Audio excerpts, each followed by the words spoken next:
Hello and welcome guys, তোমরা রয়েছে দীপ study YouTube চ্যানেলে। তো দেখো, আমাদের একটা নতুন সিরিজ চালু করা হয়েছিল যেটার নাম হয়েছিল পুরনো কাসন্দি। আমরা সেখানে প্রিভিয়াস ইয়ারের বিভিন্ন অবজেক্টিভ ইংলিশের কোশ্চেন আনসার করে নিতাম। আর এই ভিডিওগুলো পোস্ট হয় কখন? সোম, বুধ, শুক্র 3 দিন সন্ধে 6টার সময় করে দীপ স্টাডি ইউটিউব চ্যানেলে। তো অবশ্যই সাবস্ক্রাইব করে রাখো এবং এই ভিডিওটা ভালো লাগলে লাইক করবে। ফার্স্ট কোশ্চেন আজকে কি রয়েছে? Select the option that can be used as a one word substitute for the given group of word. দেখো, একটা গ্রুপ অফ ওয়ার্ড, সেটাকে আমরা পুরো এতটাই না ইউজ করে সবসময় ইংরেজিতে কী হয়, কেটে ছেটে ছোটো করে নিই। সেটা কি ওয়ান ওয়ার্ড সাবস্টিটিউশন বলা হয়। তাহলে এখানে কি রয়েছে? ইনডিফারেন্ট মানে একদম পরিবর্তন, কোনো ভাবভঙ্গি পরিবর্তন নেই। টু প্লেজার অ্যান্ড পেইন মানে যার খুশিতেও আনন্দ হয় না এবং কষ্টতেও খুব দুঃখতেও তার কষ্ট হয় না, মানে যন্ত্রণাতেও তার কষ্ট হচ্ছে না, মানে এই সবার প্রতি একটা ইনডিফারেন্ট হয়ে রয়েছে। একে আমরা কি বলতে পারি? লাস্টিটও বলতে পারি না, প্রুডেন্ট না, সায়নিক, এটা হয় না। দেখো 4 নম্বর অপশানে যেটা রয়েছে স্টরিক মানে নির্বিকার একদম, সেটাকেই আমরা বলি, মানে একদম ইনডিফারেন্ট হয়ে রয়েছে। টু প্লেজার পেইন মানে আনন্দে নয়, দুঃখেও নয়, কোনো কিছুতে নয়, একদম নির্বিকার পুরো। তাহলে আমাদের এখানে রাইট আনসার কোনটা হয়ে যাবে? Option 4। Next, the following sentence has been split into 4 segments. Identify the segment that contains, আচ্ছা একটু টাইপিং এরর রয়েছে। The following sentence has been split into 4 segments. Identify the segment that contains a grammatical error. তাহলে ওখানে দেখো নিচে একটা sentence দিয়েছে, বলছে যেটা কিনা 4টে সেগমেন্টে ডিভাইড করেছে এবং তাতে একটা গ্রামাটিক্যাল এরর রয়েছে। এরকম প্রায়ই আমরা কোশ্চেনে পাই। সেটা কি? My house is more spacious than my sister. এখানে কি বলছে? দেখো একটা ডিগ্রি অফ কম্প্যারিজন রয়েছে যেটা কিনা কম্পারেটিভ ডিগ্রিতে পড়ছে। সেখানে কি কম্পারেটিভ ডিগ্রিতে কি বলছে? My house is more spacious than my sister. এখানে কিন্তু দুটো জিনিসকে কম্পেয়ার করছে। এর কম্পেয়ার আমরা কিছু মানে কোন জিনিসগুলোকে করতে পারি? কম্পেয়ার আমরা সেই জিনিসগুলোকে করতে পারি যে দুটো প্রায় একই রকম, এবার কোনটা কোনটার থেকে ভালো সেইটা আমরা বলতে পারি। এখানে কি দিয়েছে? মাই হাউস, তাকে কম্পেয়ার করছে কার সঙ্গে? মাই সিস্টারের সঙ্গে। তাই এখানে ভুল হয়ে যাবে কোনটা? মাই সিস্টার, এইটা দেওয়া হবে না। সিস্টার্স হাউস হলে তখন একটা ব্যাপার ছিল। Right answer 4। নেক্সট কি বলছে? The following sentence has been divided into parts. এটাতেও পার্টস করে দিয়েছে। আচ্ছা, এখানে কিন্তু এরর, অবশ্যই এখানে এররটা ডিটেক্ট করতে হবে, কিন্তু এখানে শুধু এরর ডিটেক্টই করতে হবে না। আচ্ছা, এখানে এররটা ডিটেক্ট করতে হবে। দেখে নি, he was late for school and punished. সে স্কুলের জন্য লেট এবং পানিশড হলো। এখানে দেখো সে স্কুলের জন্য লেট আবার পানিশড, এই যে দুটো, হি ওয়াজ পানিশড এইরকম আসবে।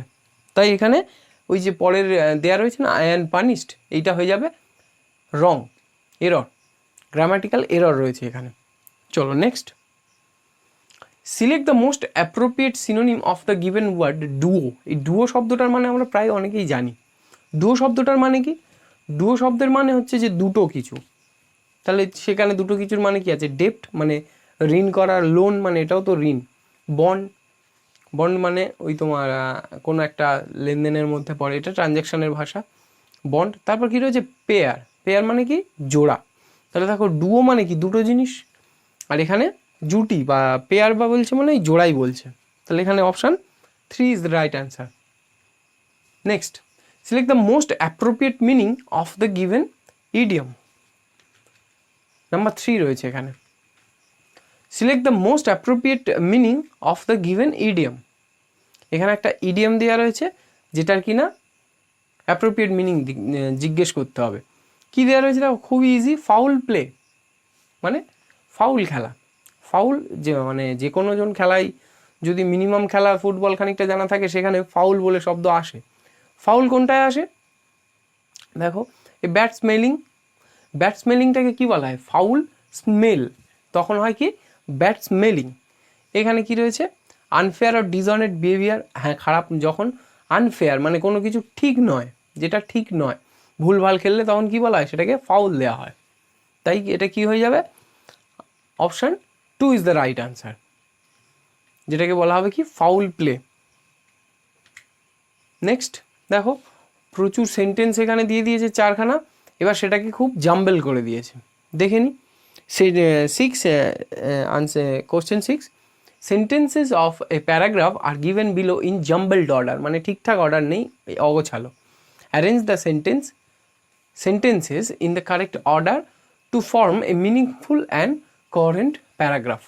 একটা খুব সুন্দর প্যারাগ্রাফ তৈরি করার জন্য এগুলোকে সাজাতে হবে। সাজিয়ে নেওয়া যাক। দেখো প্রথম কি রয়েছে, however when areas in Leh began to experience water shortage, life didn't grind to a halt. তারপর next B, Ladakh is a cold desert with a low average annual rainfall.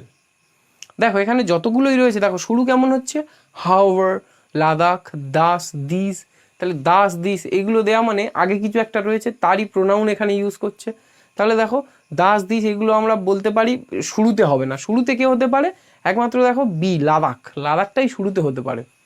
তাহলে বি যখন লাদাখ হয়ে গেল, দেখো বি অপশানে কি রয়েছে, অপশানে এখানে রয়েছে বির পরে হয় সি হবে, সিই হবে, দুটোতেই রয়েছে সি, এ বি দুটোতেই, মানে 1 2 অপশান বি আর সি দুটোই দিয়েছে। তাহলে এখানে কী হবে, বির পরে অবশ্যই সি হবে। তাহলে আমাদের মানেটা একবার দেখে নিই, Ladakh is a cold desert with low average rainfall, thus glaciers have been the main source of water for the people. তাহলে মানুষের জন্য কি হয়, গ্লেসিয়ারগুলো যে হিমবাহগুলো সেগুলোই কিন্তু জলের মূল উৎস, মেন সোর্স। তারপর কি আসতে পারে, দেখো বিসি তো হলো, এবার হবে এ না ডি, এই দুটোই গন্ডগোলের আছে। সেটা কি দেখো, this was because Chewang Norphel, a retired civil engineer, came up with idea of artificial glacier. তাহলে কি রয়েছে দেখো, এটা মানে হঠাৎ করে দিস চলে এলো, তার মানে আগে কিছু একটা, ওই হাওভারটা চলে এলো। দেখো এটাই আসবে 3 নম্বরে, কি হবে, হাওভার ওয়েন এরিয়াজ ইন লে বিগ্যান এক্সপিরিয়েন্স ওয়াটার শর্টেজ, ওই যেহেতু গ্লেসিয়ারটাই ছিল ওদের মেন সোর্স, তার জন্যে ওয়াটার শর্টেজ চলে এলো, life didn't grind to a halt, তাই খুব কষ্টকর হচ্ছিল, তাই এটা চলে আসবে। তাহলে দেখো এ ওই নাম্বার 2 এই রয়েছে, ওটাই হয়ে যাবে, option 2 is the right answer. Next কি রয়েছে, select the option that can be used as a one word substitute. আবার দিয়েছে একটা ওয়ান ওয়ার্ড সাবস্টিটিউট, সেটা কি, for the given group of words, formally put an end to a system, practice or institution. কি বলছে, formally মানে ঠিকঠাকভাবে, বা কোনো একটা ফর্মালিটির মাধ্যমে, put an end to a system, মানে পুট অ্যান এন্ড মানে কি, ফিনিশ, একটা সিস্টেম বা প্র্যাকটিস বা কোনো প্রথা, সিস্টেম বা পদ্ধতি, সেগুলোকে কি করা, শেষ করা, বা ইনস্টিটিউশন, কোনো একটা প্রথা যেটা চলছে সেটাকে শেষ করলো, কি করলো, স্টপ করলো। স্টপটা এখানে কি শুনতে যায়, স্টপ, ডিস্ট্রয় তো হবে না, কিলটা হতে পারে না। এখানে দেখো নাম্বার 2 এ যেটা রয়েছে অ্যাবলিশ মানে কি, একবারে দূরীকরণ করা বা সেই প্রথাটাকেই বন্ধ করে দেওয়া, সেটাকে কি বলা হয়, অ্যাবলিশ। যেমন abolish of untouchability, abolish of title, এইগুলোকে আমরা পাই বিভিন্ন কনস্টিটিউশন পড়ার সময়। চলো তাহলে অপশান এখানে কোনটা হয়ে যাবে, নাম্বার 2 অ্যাবলিশ। নেক্সট কি রয়েছে number 8, question number 8, select the most appropriate option to substitute the underline segment in the given sentence, if there is no need to substitute it, select no substitution required option. তাহলে এখানে কি বলছে, যে একটা underline করা যে সেন্টেন্সটা দিয়েছে, সেই আন্ডারলাইনের ওয়ার্ড দুটোকে সাবস্টিটিউট করতে বলছে, মানে ওদিকে পাল্টে নতুন একটা ওয়ার্ড আনতে বলছে ওর জায়গায়। সেটা কি হবে, যদি ভুল থাকে বা যদি ওর থেকেও ভালো হতে পারে, সেটা কি, I wish I were listening to my parents, বলছে I wish I were listening to my parents, যদি শুনতাম, তাহলে এখানে ওয়ার হবে না, প্রেজেন্ট পাস্ট কন্টিনিউয়াস করেছে এখানে, কিন্তু হয়ে যাবে কি, পাস্ট পারফেক্ট হয়ে যাবে। যদি শুনতাম তাহলে কি হয়ে যাবে, পাস্ট পারফেক্টে কি হয়, সাবজেক্ট, হ্যাড, আর তার সঙ্গে ভার্বের পাস্ট পার্টিসিপেল ফর্ম। এখানে কোনটা রয়েছে, লিসেন্ড আর হ্যাড। তাহলে number 4, I had listen to my parents, number 4 is the right answer. Next কি পাচ্ছি, select the option that expresses the given sentence in passive voice. এখানে ভয়েস চেঞ্জের ওপরে question এসেছে। ভয়েস চেঞ্জকে আমরা কেমনভাবে করি দেখো, ডু ইউ ট্রাস্ট মি, এখানে দেখো ভয়েস চেঞ্জটা ইন্টারগেটিভ সেন্টেন্সে করতে হবে। ওকে করা হোক, তাহলে দেখো ইউ ট্রাস্ট মি আসতে পারে, এটা অ্যাসার্টিভ করলে। এবার আমরা নিয়মে কি জানতাম যে সাবজেক্টটা অবজেক্ট আর অবজেক্টটা সাবজেক্ট, মিটা যখন অবজেক্টে আছে সেটাকে সাবজেক্টে আনতে গেলে কি করতে হবে, আই। এবার আয়ের আগে কি বসে, আমরা হেল্পিং অক্সিলারি ভার্ব আয়ের সঙ্গে যেটা আসে সেটা কি, এম। তাহলে দেখো যেহেতু ইন্টারোগেটিভ করতে হবে তাহলে এম আই হবে, আই এম তো হবে না, তাহলে এম আই। দেখো এম আই একটারই শুরুতে আছে, am I trusted by you. Number 2 is the right answer. Next কি রয়েছে সবার লাস্ট আজকে, select the most appropriate option to fill in the blank. বলছে ব্ল্যাঙ্কটা ফিল করার জন্য appropriate option, fill in the ব্ল্যাঙ্কসের কোশ্চেন। সেটা কি, she hardly works on weekends. সে উইকেন্ডসে খুব কঠোরভাবে কাজ করে, পরিশ্রম করে। কি বলছে, ডাজ সে কি করে,